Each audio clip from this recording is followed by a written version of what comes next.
This is WNCT 9 on your side, news at 5:30. As schools and universities desegregated in the 1950s and 60s, so did the playing field. It took courage and determination for many African Americans to walk on the field or the court during those years. WNCT's Kelsey O'Donnell shares the story of one man who not only broke the color barrier at East Carolina University once, he did so twice. Among these walls is a whole lot of history and memorabilia that make up what is known as Pirate Nation today.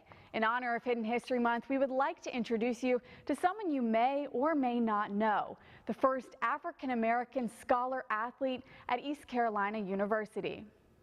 He was laid back, he was a gentleman, he worked hard. Class, and you can't say that about everybody. He was definitely class. 1966, a year that changed ECU athletics. I went down to East Carolina and found out that I was the first black athlete to get a scholarship at East Carolina, which was no problem to me, but I'm glad I was that guy. This is Vince Colbert, the first ever dual sport African-American scholar athlete at ECU. The man who sparked an evolution in East North Carolina of what we know as college athletics today. Well, I played the two sports. I played baseball and basketball. In the mid-60s, being accepted athletically as an African-American was far from easy. Being the only black guy down there, on both squads at the time, I didn't know what to expect. I heard stories about the South and all, and I just wanted, to make sure that I was going to be okay. But a special bond between a remarkable group of guys is what made his time at East Carolina legendary. Once you see your teammates, it's like you've never been apart. He can throw, and the rest was history. Just a fine man, just meshed in with our ball club. Perfect. Vince began his time at ECU with an unsettled feeling.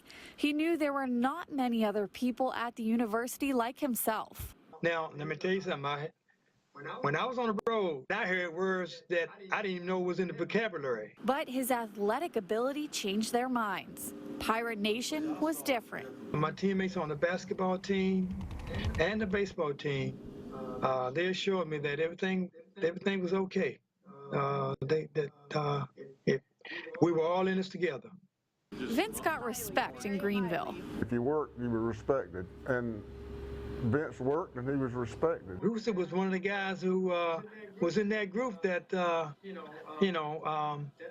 had confidence in, that would look out after me. And Vince, in our language back then, was a good man.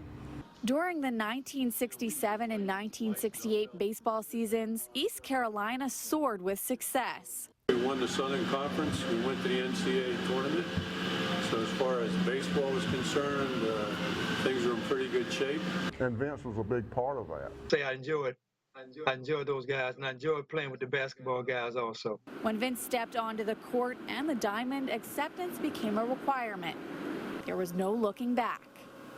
How does it make you feel to be a part of Pirate history? Well, that's history, and history has a way of hanging around for a while. It's always you stare, your hair stands up on your neck. It don't stand up on my head, but it stands up on my neck. You always get a good feeling, an excited feeling to know that you were part of this tradition. And there is one thing all of these Hall of Famers have in common: the pride of being a Pirate.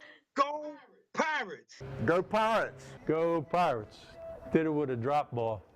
Now, some 50 years later, you would think that the camaraderie would have lessened, but it's amazing how a brotherhood can last. For Hidden History, I'm Kelsey O'Donnell.